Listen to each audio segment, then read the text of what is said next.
J'ouvre le second débat de ce sens public consacré aux riches. Depuis que le Premier ministre a annoncé une taxe exceptionnelle sur les super riches, la question est au cœur de l'actu politique. À partir de quel revenu, de quel patrimoine est-on riche? Faut-il mieux redistribuer cet argent amassé? Les riches qui restent en France créent-ils des emplois? Avant d'en débattre, Samia Lechir tente de définir, et c'est pas si simple, un seuil de richesse. On est toujours le riche de quelqu'un d'autre. Mais qui est réellement riche aujourd'hui en France? Combien faut-il gagner chaque mois pour faire partie de cette classe privilégiée?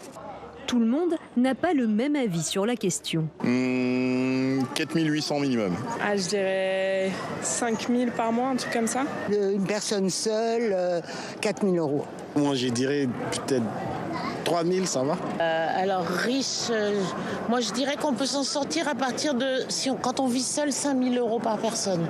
Officiellement, il n'y a pas de bonne réponse. Dans les statistiques françaises, le seuil de richesse n'existe pas. Il y a bien un seuil de pauvreté fixé par l'INSEE à un peu plus de 1 200 euros par mois, soit 60% du revenu médian.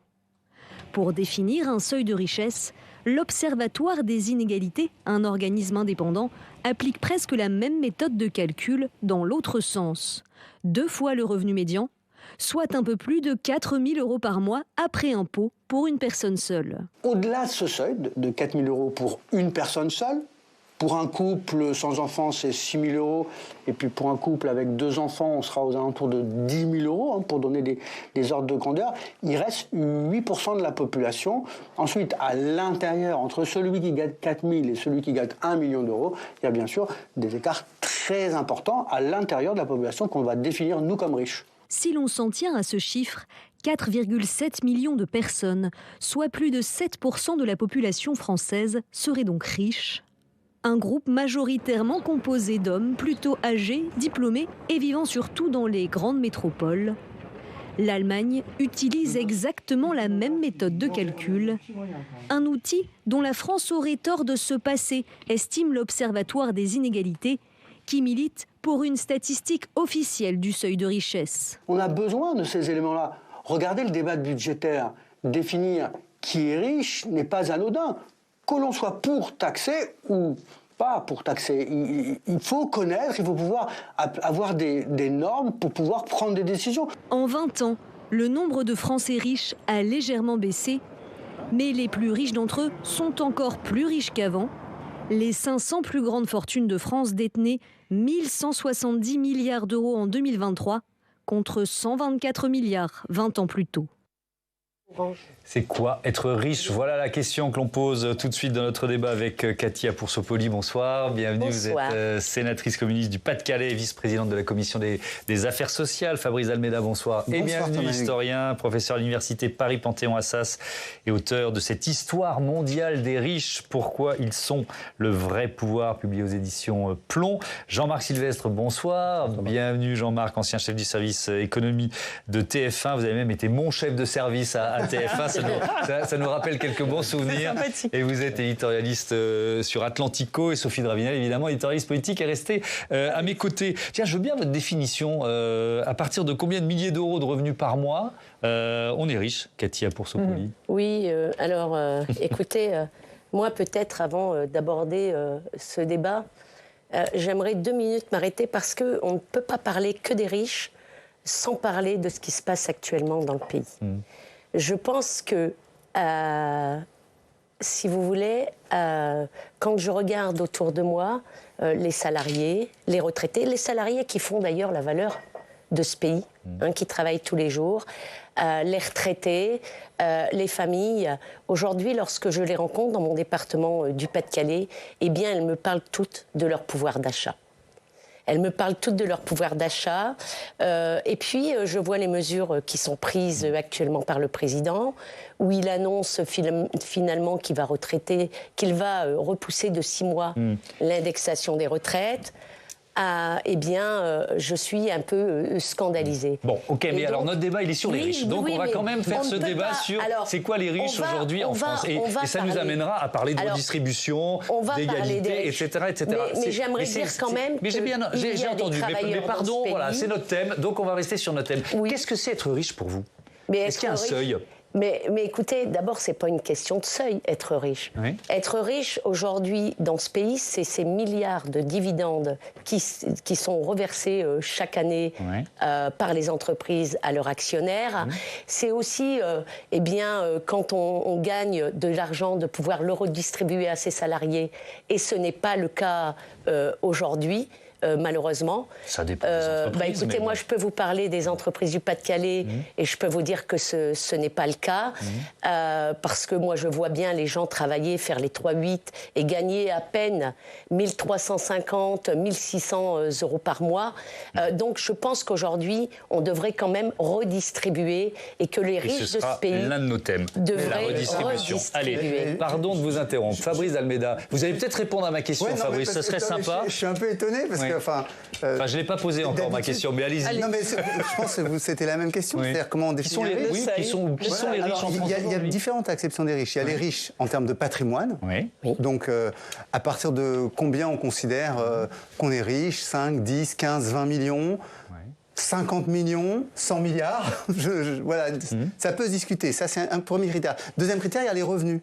Là, on a beaucoup discuté dans le débat par rapport à Michel Barnier, puisque c'était par rapport aux revenus, 250 000 euros de revenus pour une personne ou 500 000 pour un couple, qu'on considérait qu'on rentrait dans le seuil des riches, d'après Michel Barnier. Moi, dans mon livre, j'ai pris un autre critère de définition. C'est-à-dire qu'à toutes les époques, les riches sont ceux qui peuvent se déplacer le plus facilement et le plus rapidement.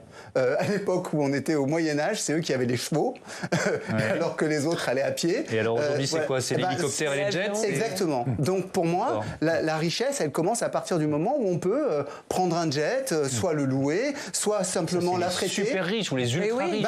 Oui, mais le problème auquel on se heurte, sinon, c'est qu'on a une classe moyenne très, très, très étendue. Parce que quelqu'un qui gagne 500 000 euros aujourd'hui, effectivement, c'est beaucoup d'argent, mais en même temps, c'est quelqu'un qui n'a pas les mêmes capacités de déplacement, l'accès au même lieu que, par exemple, pour aller dans un grand hôtel de luxe à Bora Bora, là où un milliardaire ira sans difficulté et même aura plaisir à y aller d'année en année, pour aller dans un hôtel d'ultra luxe au Mexique, absolument caché, avec piscine privée, où on ne se met même pas dans l'eau parce que l'eau est juste, la mer est juste un paysage. Eh bien, voilà, là, on est dans la vraie richesse. Après, il y a, disons, des classes moyennes supérieures, très aisées, qui font avec ce qu'elles ont, quoi, mais qui peuvent assez facilement tomber et qui vont passer par les mêmes tuyaux en cas de conflit avec l'entreprise que le pauvre. C'est-à-dire, ils vont aller au prud'homme. Et ça, c'est très important de se dire, ils sont dans le même environnement, dans le même monde. Un élément, l'Observatoire des inégalités qui publie son rapport sur les riches en France, qui nous dit que les millionnaires représentent 5% des ménages. Donc là, on parle d'1 million d'euros de patrimoine.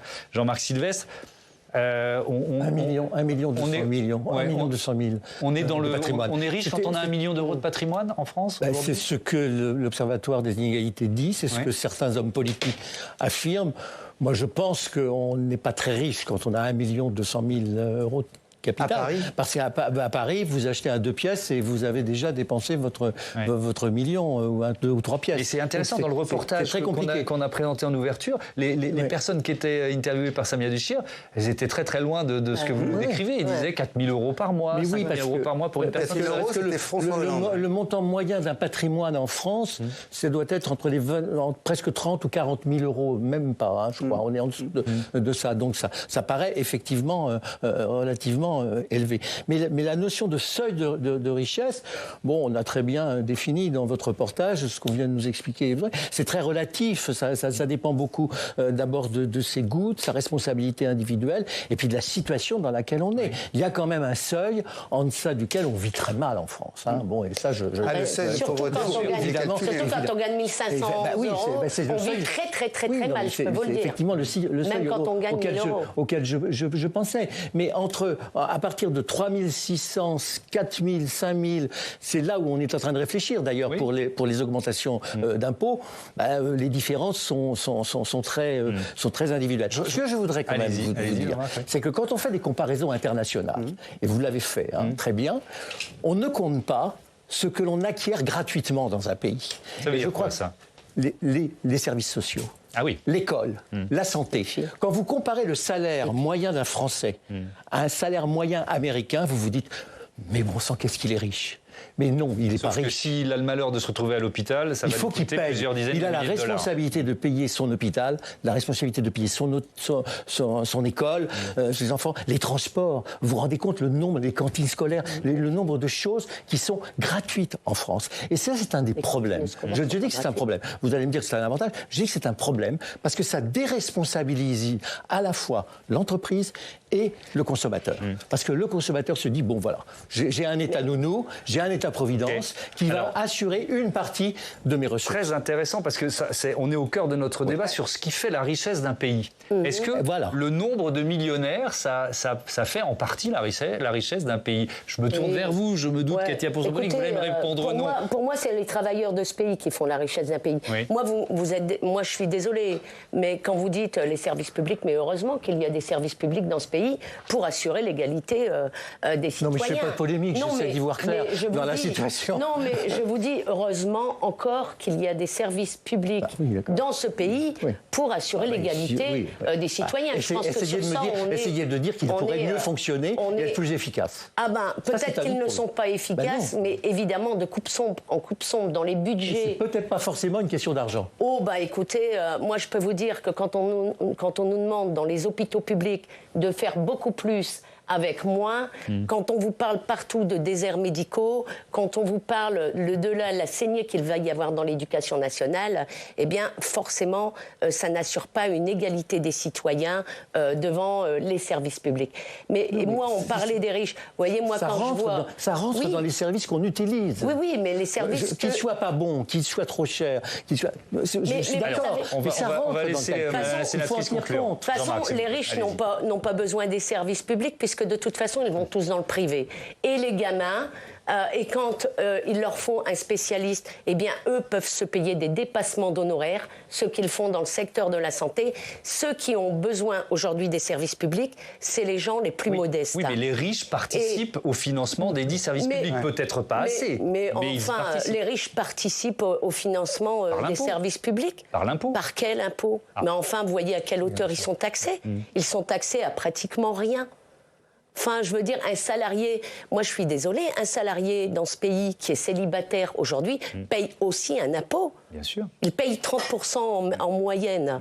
Et puis, pourquoi eux ne paieraient pas? Alors, pourquoi ils ne devraient Donc la tranche supérieure, elle n'est pas suffisante. 45% de tranche supérieure, c'est pas assez. Pourquoi devrait-il y avoir que les salariés de ce pays qui payent l'impôt et qu'eux ne seraient pas taxés et surtaxés? Un mot là-dessus, Fabrice Almeida, et ensuite, on sera... Juste une minute, mais quand je vois Tavares qui gagne 6 fois le SMIC Carlos Tavares, qui est le patron de Stellantis. Bon. Voilà, ils peuvent payer un peu. 6 fois le SMIC par jour. 6 fois le SMIC par jour, effectivement, c'est beaucoup. Fabrice. Non, mais là, on tombe dans la généralité, un petit peu quelque chose de caricatural. Un peu démagogique. Dire les riches n'utilisent pas les services publics, c'est complètement faux. Y compris pour la scolarité de leurs enfants. Je veux dire, Polytechnique et toutes les écoles qu'ils visent. Oui, tout le monde ne fait pas Polytechnique. Non, mais justement, je fais référence à un groupe bien précis. Et pour beaucoup d'entre eux, justement, passer par les grandes écoles publiques est une marque aussi importante. Donc, c'est de la même manière, si jamais il y a un problème de santé... Mais le privé un recours de plus en plus, on le voit. Pour beaucoup d'aspects médicaux, ils ne vont pas aller dans le privé, ils vont aller dans le public, parce que justement, il y a des spécialistes extrêmement... Jean-Marc, vous vouliez dire un mot très vite, parce qu'il faut arrêter les caricatures. On parle des propositions qui ont été faites par Michel Barnier, c'est quand même pour ça qu'on a décidé d'organiser ce débat. Mais ma réponse vous permettra d'y venir. C'est que, sans faire de provocation, pour répondre à votre question, Thomas, je crois qu'on n'a pas assez de riches en France. Il faut qu'on se mette à fabriquer des riches. Parce que fabriquer des riches, c'est fabriquer de la richesse. Et si vous fabriquez de la richesse, vous allez pouvoir la redistribuer à un plus grand nombre. Alors ça, c'est la théorie du ruissellement c'est la théorie qui avait du été ruissellement, proposée par Emmanuel Macron. C'est aussi la théorie des anglo-saxons, c'est toutes les théories libérales. Si vous fabriquez de la richesse, c'est pas tabou la richesse. En France, c'est tabou. C'est pas tabou le dividende, c'est pas tabou. Parce que moi, je ne connais pas de riches qui s'assoient sur leur argent, sur leur tas d'or, et qui ne font rien. Ils investissent, ils consomment, ils créent des entreprises, ils créent des emplois, ils créent des services. Donc, on n'en a pas assez. On est un des pays au monde où on a le moins de riches. Non, on ne peut pas dire ça. Non. Enfin, non, on ne peut pas dire ça. Non, c'est faux. On n'a pas assez de riches. Ça, vous pouvez le penser. Mais on a des riches en France, on en a en proportion de à peu près de notre rang à l'échelle de l'économie mondiale. Évidemment, l'Allemagne en a plus parce qu'elle a une économie plus forte. La Suisse, effectivement, en a plus parce qu'elle a des conditions juridiques qui font qu'une partie d'entre eux vont chez eux. Il y a un pays qui essaie de nous concurrencer maintenant, qui est l'Italie, parce qu'ils ont mis en place des mesures depuis 2017 pour attirer des riches. Et sur le ruissellement, je veux bien vous entendre, Fabrice, pardon de vous interrompre, parce que c'est ce que reprenait Jean-Marc Sylvestre. Là. Oui, c'est vrai, non, mais dans cette théorie, il y a un fantasme, c'est que les riches seraient créés par nature. En fait, on fabrique cette richesse, il y a des travailleurs qui y contribuent, il y a des entreprises. Donc ça ne vient pas que d'en haut, c'est un travail et c'est une dynamique d'investissement. En revanche, là où je suis d'accord avec Jean-Marc Sylvestre, c'est qu'effectivement, aujourd'hui, en tout cas, dans nos sociétés, c'est-à-dire les grandes sociétés européennes, capitalistes et mondiales capitalistes, le moyen de faire de l'investissement, c'est d'avoir des riches. Parce qu'en fait, on se rend compte que les États ne sont pas des très grands investisseurs et ont du mal à sélectionner les bons investissements. Alors qu'on se rend compte que souvent, les riches du secteur privé, ils parviennent mieux. Et c'est pas pour rien qu'aux États-Unis... investissements peuvent créer des entreprises. Exactement, et c'est pas pour rien qu'aux États-Unis, le secteur de pointe qu'est l'aérospatial, s'appuie aujourd'hui sur un riche qui est censé avoir beaucoup de nez. Oui. Elon Musk. Alors ça, on a déjà. C'est pour ça que j'ai bien dit. Il y a beaucoup de choses à dire. Qui est censé avoir beaucoup de vu son investissement. C'est pour ça que j'ai bien dit qu'il est censé avoir beaucoup de vu son investissement dans la campagne présidentielle américaine aux côtés de Mais bref, ça c'est un autre débat. Ce qui nous a donné envie d'organiser ce débat sur les riches, c'est évidemment la mesure annoncée par Michel Barnier, cet impôt exceptionnel. On en parle tout de suite avec Audrey Vuettaz. Bonsoir Audrey. Donc cet impôt exceptionnel pour les plus riches dans le budget 2025. Dites-nous tout. Ça aura échappé à personne. Il faut trouver 60 milliards d'euros pour diminuer notre déficit. Ça passe par une contribution exceptionnelle, ça le gouvernement l'a bien rappelé, des plus fortunés.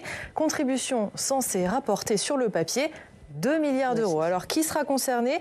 Les 0,3% des foyers les plus riches. En l'occurrence, ceux dont les revenus dépassent 250 000 euros par an pour une personne seule et 500 000 euros par an pour un couple sans enfants, soit 65 000 foyers sur les 20 millions de foyers que compte notre pays. Mais ça, c'était la première estimation de Bercy. Effectivement, depuis on en est revenu, il pourrait y avoir moins de foyers concernés. Oui, parce qu'il y a une condition qui vient s'ajouter. Il y a évidemment le revenu dont je vous ai parlé, 250 000 euros par an ou 500 000 euros par an pour un couple sans enfant. Mais en plus, il faut un taux d'imposition de moins de 20%. En clair, l'État vise surtout les très hauts revenus et ceux qui font de l'optimisation fiscale, qui ont donc un taux d'imposition plus faible. C'est la raison pour laquelle le ministre du Budget ne parle pas d'impôt, mais de filet fiscal. Écoutez. Ce n'est pas une taxe, c'est un filet fiscal, c'est-à-dire qu'on empêche, mais ça va vous intéresser parce que c'est un sujet de justice fiscale. Je pense que vous ne trouvez pas normal qu'un certain nombre des très hauts revenus français payent des taux moyens d'imposition de 3 à 4%. Je pense qu'il est bien de mettre un seuil de fiscalité minimum sur l'IR. Et bien c'est ça qu'on fait. Et donc on va le mettre à 20%. Et donc c'est ça qui rapporte 2 milliards d'euros. Mais c'est ça aussi qui est un vrai exercice de justice fiscale. Et pas seulement un nouvel impôt. C'est même pas du tout d'ailleurs un nouvel impôt là-dessus. Les revenus des plus riches qui ont déjà un taux d'imposition de 20% ou plus ne seront pas concernés, ce qui fait qu'il pourrait finalement y avoir que 24 300 foyers concernés en tout pendant 3 ans maximum. Merci beaucoup Audrey. Que pensez-vous de cet impôt exceptionnel, Katia Poussopoli? Écoutez, pour moi tout cela relève de la symbolique. Oui. Il fallait bien que le ministre annonce quelque chose parce qu'il voit bien quand même que son gouvernement ne va pas bien et qu'on verra, ça durera le temps que ça durera peut-être le temps d'une rose, mais en tous les cas, que ça ne va pas bien, donc il voulait donner quelques signes. D'ailleurs, ça a été dit, il a annoncé 65 000 foyers, il n'en reste que 24 300. Ouais. C'est quand même une catastrophe. Je rappelle que 24 300, c'est 0,05. C'est quand même pas des riches qui vont être taxés, donc c'est quand même pas grand-chose. Et 2 milliards d'euros. 2 milliards d'euros. D'ailleurs, le ministre est vite revenu en arrière, parce que dans sa déclaration de politique générale, il annonce 64 000. Et donc, quelques jours après... Non, mais c'est parce que sur les 65 000...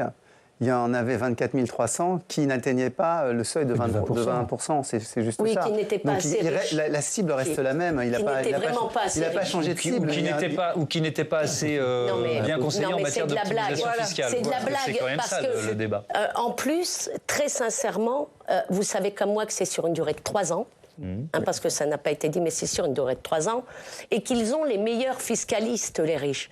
Et que pendant ces 3 ans, ça va leur permettre de travailler, finalement, pour pouvoir bénéficier de différentes mesures que je ne doute pas que leurs fiscalistes vont trouver à l'intérieur de l'entreprise. Pardon de vous interrompre. Oui, taxer les plus riches, je veux bien entendre votre avis là-dessus. Peut-être Jean-Marc Sylvestre pour commencer. Est-ce qu'il y a un risque à taxer les plus riches ? Bien sûr. Non, mais il y a beaucoup de symbolique politique. Hein. Oui. On est effectivement dans le signal politique très fort, même si ça rapporte quand même 2 ou 3 milliards. Et j'ai l'impression que toutes les mesures qu'ils prennent permettront de ramener un peu plus d'argent d'ailleurs que ça. Ceux qui vont payer là sont plutôt des titulaires de patrimoine et qui vivent sur leurs revenus mobiliers que sur leurs revenus d'entreprise. Hein. Parce que ceux qui vivent sur leurs revenus d'entreprise, en général, ils le réinvestissent. Il y a un risque. C'est qu'il se, pardonnez-moi d'expression, mais c'est qu'il se barre. Mais vraiment ça a été prouvé. Oui, parce que quand il y a eu l'impôt sur la fortune, c'est ce qui s'est passé. C'est que la courbe de l'affaire, on peut en penser ce qu'on veut, elle fonctionne. Hein. Alors c'est quoi ? Expliquez-moi. La courbe de l'affaire, c'est d'un économiste américain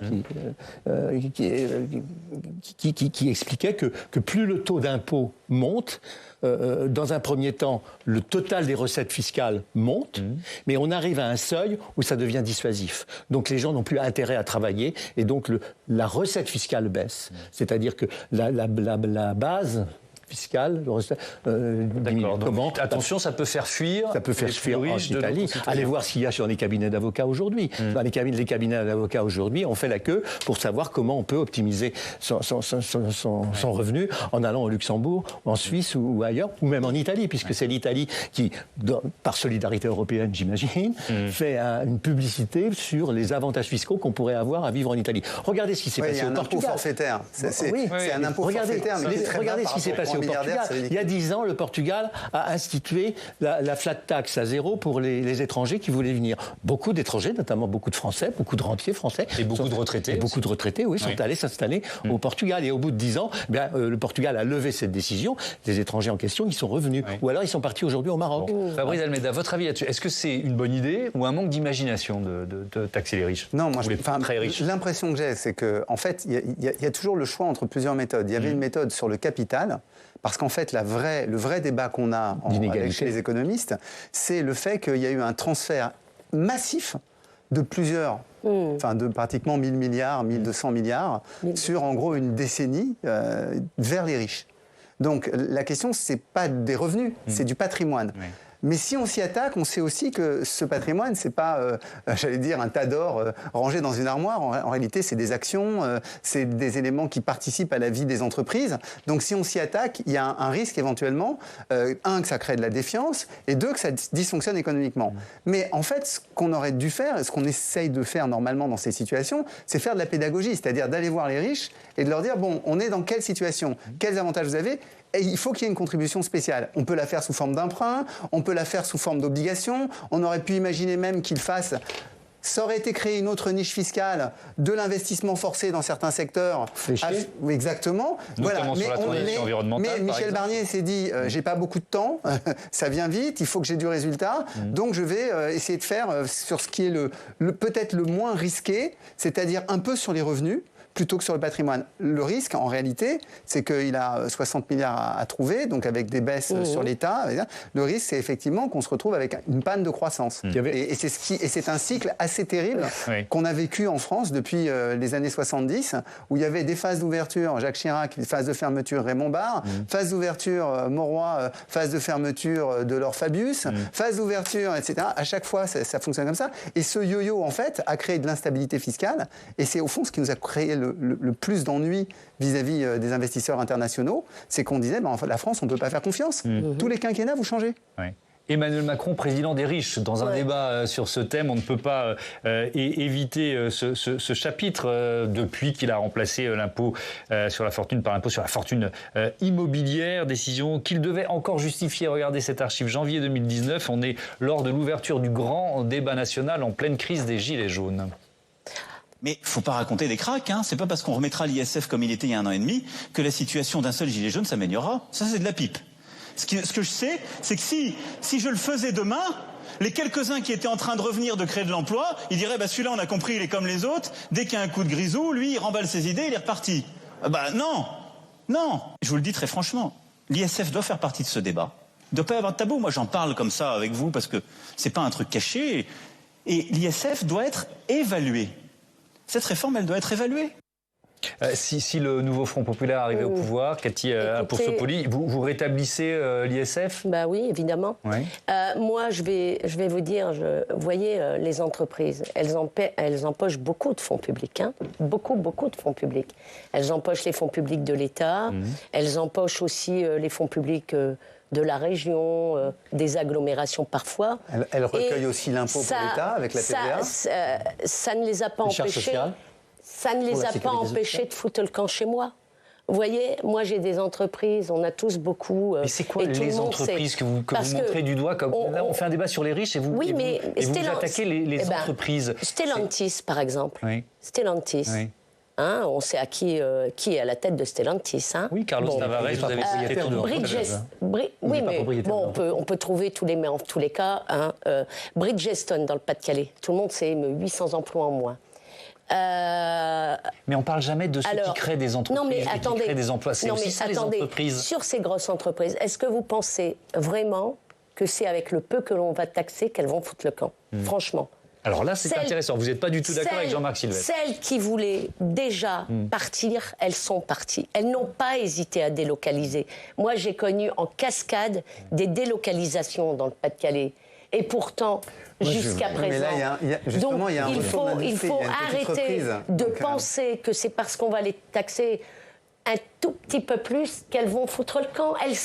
Elles ont déjà délocalisé les entreprises. Elles foutent déjà le camp. Et elles n'attendent pas d'être taxées ou pas. Un mot simplement. C'est très difficile de délocaliser une entreprise, les usines, les ateliers de recherche, notamment les laboratoires, parce qu'elles sont avantages aussi à rester en France. C'est très difficile de délocaliser le patrimoine foncier, le patrimoine immobilier, qui ne sera pas. Et ce que l'on oublie de dire, c'est que sur le CAC 40, 70% du capital est détenu par des fonds étrangers. 70% du capital des entreprises du CAC 40 est détenu par des retraités anglais, des retraités américains ou des retraités japonais. Donc ces gens-là, ils vont rester là où ils sont et ils vont attendre l'optimisation de leurs revenus. Vous ne pouvez pas changer cet ordre de fait. Enfin, en fait, c'est un débat qui est compliqué. C'est-à-dire qu'aujourd'hui, les pays où on délocalisait, en fait, connaissent de la croissance, connaissent aussi de l'amélioration de leur niveau de vie. Donc c'est un petit peu moins intéressant qu'à une époque. Oui. Sauf si on décidait vraiment d'aller dans des pays où il y a beaucoup plus de risques à produire. Type encore plus loin que l'Éthiopie, donc Angola, Mozambique. Donc là, ça devient compliqué pour un entrepreneur français. Donc c'est vrai que peut-être il y a une petite marge de manœuvre pour taxer un peu plus les entreprises. Mais la question, c'est jusqu'à quel point sont-elles responsables de la dette où nous sommes ? En fait, la vraie question, c'est ça. Parce que si Barnier augmente la fiscalité, c'est à la fois pour payer ce que l'État doit payer, mais aussi en même temps pour rembourser la dette, puisqu'on a un service de la dette qui, je crois, aujourd'hui est de 50 milliards. Voilà. Ouais, c'est ça. Donc, c'est un vrai problème. Les entreprises ont beaucoup reçu aussi. Donc là, je suis plutôt d'accord. Oui. Donc il faut qu'elles aident un petit peu plus aujourd'hui. Mais le problème est de ne pas refroidir notre économie. C'est vraiment la vraie question. Tout à l'heure, attention au choc ma grande inquiétude. Refroidir d'abord parce que notre ambition, c'est de relocaliser des industries. Oui. Le problème, c'est pas de les voir partir, c'est de relocaliser les industries. Et là, on va les casser. Et là, on risque d'avoir un choc de demande. On a bien compris vos arguments aux uns et aux autres. Et des entreprises fragiles. La France est quand même championne de la délocalisation. Non. Depuis 2000, oui. Depuis 2000, la Tribune, que je lisais, depuis 2000, la France est championne des délocalisations.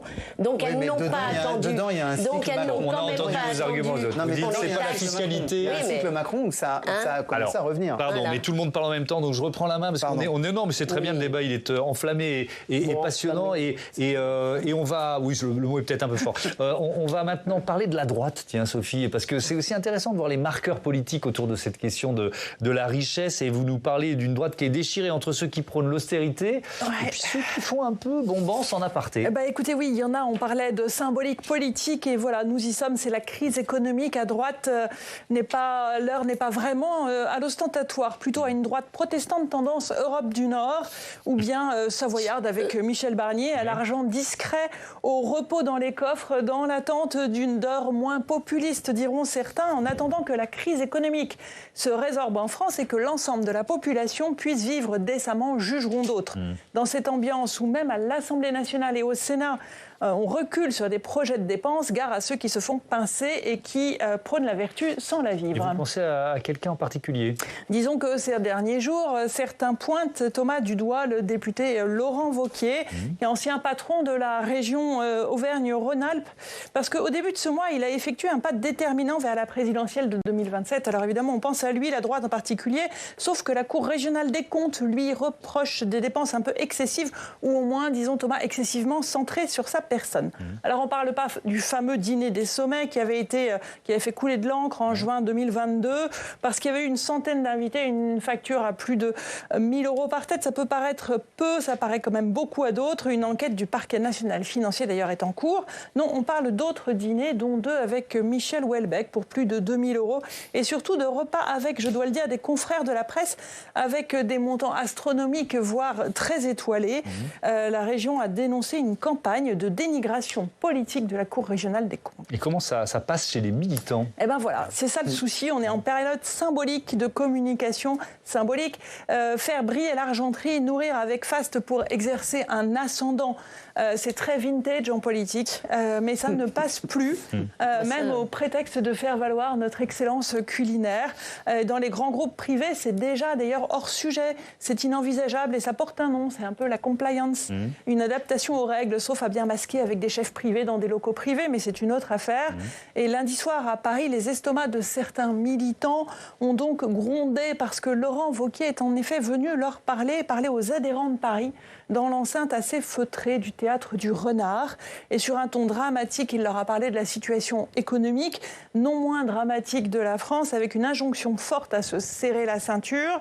Je peux d'autant mieux vous le dire que je suis auvergnat, leur a-t-il lancé. Entre nous, on s'est regardé, m'a confié un militant, on a trouvé ça un peu lunaire.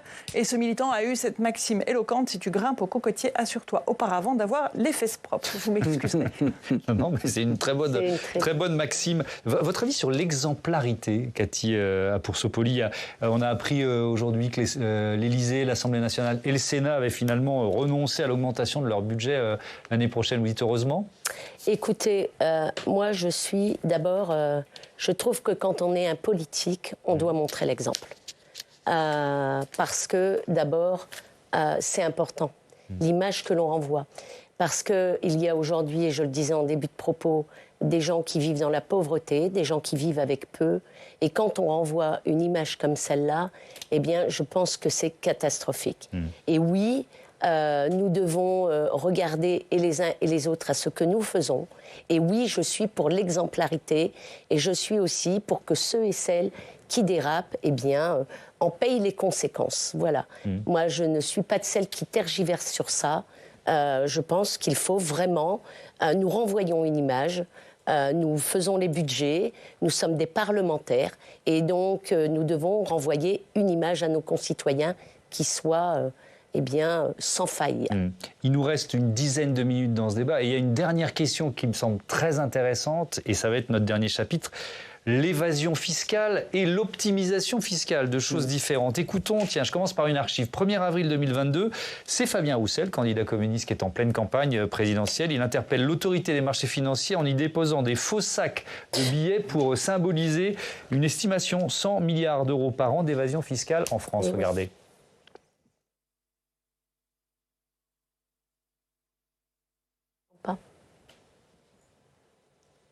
Alors, on n'a pas le son. Bon. Est-ce qu'on va le récupérer? Je me souviens des images. Non, en tout cas. c'est pas sûr. On ne l'aura pas. que j'y ai Philippe fait Desseuil, réalisateur. Ce sont des choses qui arrivent. C'est pour ça que j'aime le direct. Absolument. Aussi, qu'est-ce qu'il nous dit? Tiens, Fabien Roussel. Ça tombe bien, j'avais noté sa déclaration. Heureusement. Je vais faire du Fabien Roussel. J'accuse ceux qui font l'évasion fiscale et l'optimisation fiscale de piller la République, d'abîmer nos services publics. J'accuse les paradis fiscaux de jouer le jeu de ces multinationales, de ces sociétés offshore. C'est votre argent, c'est notre argent. Rendez-nous notre argent, c'est notre argent, on le veut pour nous. Voilà ce que dit Fabien Roussel ce jour-là, 1er avril 2022. Alors, il y a un petit truc qui quand même me chagrine, Jean-Marc Sylvestre, c'est qu'il dit évasion fiscale et optimisation fiscale dans la même phrase. Bien sûr, c'est pas la même chose. Il y a une partie totalement illégale et l'autre, on peut juger ça immoral. Mais c'est autre légal. chose, la morale, c'est légal, l'optimisation. Oui, absolument, il joue sur la confusion, mais une partie de la classe politique a toujours joué sur la confusion entre l'évasion et l'optimisation. L'optimisation, c'est un vrai métier. Et à la limite, c'est du devoir du chef d'entreprise que d'optimiser son résultat pour ses salariés, pour ses consommateurs, et pour ses clients et pour ses actionnaires. C'est ça son problème. Alors, quant à faire de l'évasion fiscale, il n'en est évidemment pas question, et je ne trouve pas. Pour en revenir à ce que vous disiez tout à l'heure, il doit y avoir effectivement de l'exemplarité, y compris dans la gestion des finances publiques et la gestion des emplois. Mais il y a une autre qualité qui nous manque actuellement et qui est, moi, à mon sens, plus importante que la valeur de l'exemplarité, c'est le courage. Moi, je suis absolument abasourdi. Je suis abasourdi par le manque de courage de la classe politique aujourd'hui. Quand je vois le débat que vous nous avez décrit magnifiquement tout à l'heure aujourd'hui sur des gens qui sont responsables de la situation budgétaire, qui ont pendant des années et des mois faire la guerre à Michel Barnier, faire la guerre. Bon, il faut avoir le courage et sortir de ce déni de réalité. Nous vivons dans un déni de réalité économique et financière. Bon, vous vouliez pousser ce coup de gueule. Très bien, Jean-Marc, mais moi je reviens, je suis un peu têtu, à la thématique de l'évasion fiscale. Est-ce que nos difficultés économiques viennent de là? Il y en a un petit peu. C'est associé entre les deux. Bien sûr, c'est associé. Il y en a un petit peu. Il y a un exemple qu'on prend souvent, c'est l'évasion fiscale, c'est-à-dire la fraude à la TVA, par exemple. Oui. La fraude à la TVA, elle représente, on pense, à peu près 25 milliards d'euros. Là-dessus, quand on arrive à en récupérer 2 milliards, on est bien content. Oui. Donc il y a des gisements, effectivement. Et celle-là, c'est peut-être l'impôt qui est le plus fraudé, la TVA.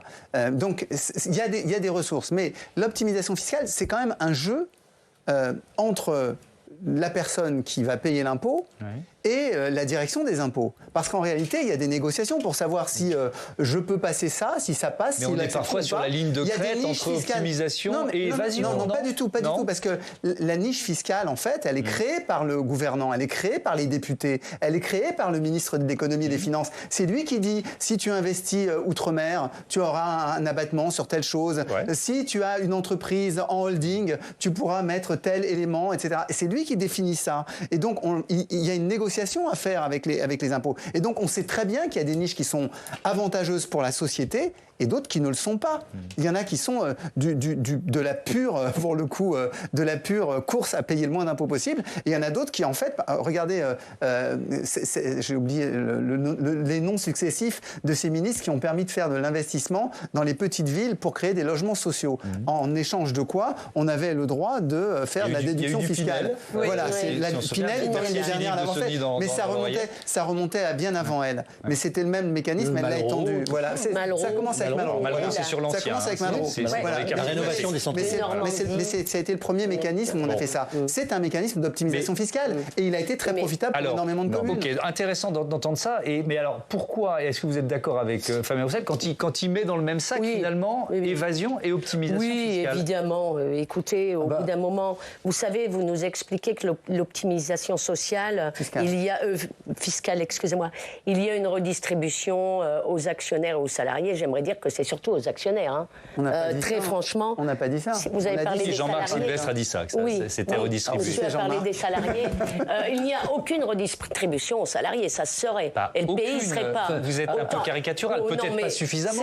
Parlons des bas salaires, des trappes à bas salaires, du fait qu'il n'y ait pas suffisamment d'augmentation de salaire, sûrement. Par rapport à ce que touchent les actionnaires, c'est peanuts. Moi, je peux vous dire que ce qui est reversé dans les entreprises, vous pouvez aller interroger les salariés dans les entreprises, c'est vraiment vraiment peanuts. Moi, sur l'évasion fiscale. On dit toujours ça, mais quand on regarde sur une très longue distance, quand on prend un siècle, il y a eu une explosion de notre pouvoir d'achat, du pouvoir d'achat des classes travailleuses. Il y a eu une explosion. Jacques Marseille l'avait documenté. C'était une multiplication par 20. Je ne comprends pas parce que tous les Français manifestent, tous les Français... Ils manifestent avec des machines à laver qu'ils n'avaient pas, avec des télévisions qu'ils n'avaient pas, avec des divans qu'ils n'avaient pas, avec des logements équipés de douches et de toilettes qu'ils n'avaient pas. Vous pouvez regarder les différentes enquêtes d'opinion. Aujourd'hui, la préoccupation première des Français, c'est leur pouvoir d'achat. Parce que tout a flambé.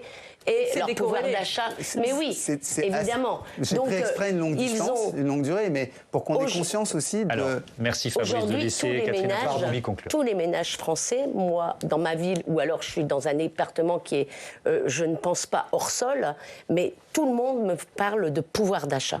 Tout le monde me parle de ça, du loyer, de l'EDF qui a flambé, du panier qui a flambé, de l'essence qui a flambé. Vous avez entièrement raison. Moi, les gens ne sont pas hors sol. Les gens vivent aujourd'hui, ils sont plus pauvres qu'hier. Et je ne parle pas que des gens qui ne travaillent pas. Je parle y compris de tous ces travailleurs pauvres qui aujourd'hui, d'ailleurs c'est le plus inquiétant. Mais sur justement, peut-être 2 mots sur l'évasion fiscale. Moi je pense que pour empêcher l'évasion fiscale, eh bien il faut y mettre les moyens.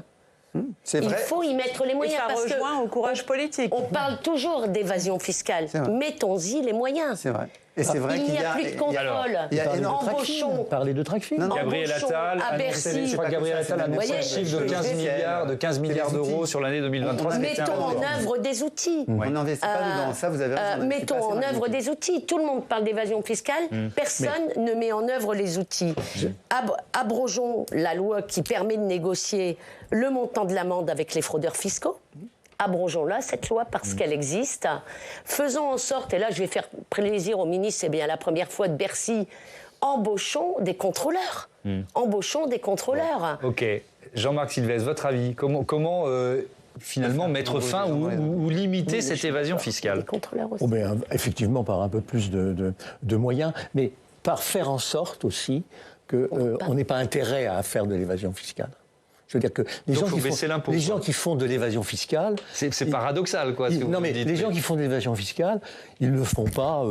il y a des voyous, il y a évidemment beaucoup de voyous, mais il y a aussi des gens qui se font avoir par des organisations parce qu'ils ont un petit intérêt à le faire. Donc, évitons de faire intérêt. Là, on arrive chez l'affaire, chez la courbe de l'affaire. C'est-à-dire que donc on en revient à ce que vous disiez.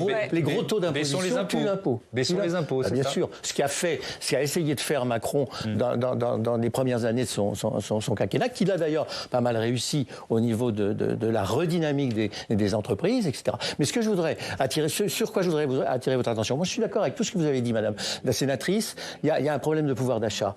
Encore que le pouvoir d'achat, vous avez raison, il a continué d'augmenter cette année. Il y a un chiffre qui pourrait vous faire un débat. Dernier mot. Vous savez combien il y a d'épargne disponible et réalisable immédiatement en France, dans les caisses d'épargne, dans les comptes courants, 6 000 milliards. 2 fois le montant de l'endettement public. C'est quoi? Ça veut dire quoi? C'est un signe d'inquiétude. C'est-à-dire que vous avez des gens qui, aujourd'hui, ne veulent pas consommer, non pas parce qu'ils ne peuvent pas consommer, mais ils ne veulent pas consommer parce qu'ils ont peur de l'avenir, parce que l'avenir leur paraît pas. On termine là-dessus. Merci. Non mais interrogeons-nous sur la masse de l'épargne. Ça peut être un bon thème de débat, effectivement. Comment mobiliser les 6 000 milliards? L'inquiétude créée par la dissolution était tous. C'est marrant, débat sur les riches, c'est l'un de ceux où on s'est tous coupé la parole sur ce plateau. C'était très intéressant, c'était un très bon débat. Je suis étonné que Michel Barnier ne flèche pas l'épargne. Allez, merci beaucoup. Le titre de votre livre, Fabrice, Histoire mondiale des riches, publié aux éditions Plomb. Voilà, c'est la fin de cette émission. Demain et jeudi, c'est Mathieu Croissant. C'est super, moi j'adore les émissions comme ça. Vous pouvez retrouver nos débats sur publicsénat.fr et en podcast sur les plateformes d'écoute. Notez que la secrétaire générale de la CFDT, Maryse Léon, sera l'invitée de la matinale demain. On y est arrivé. Merci à tous.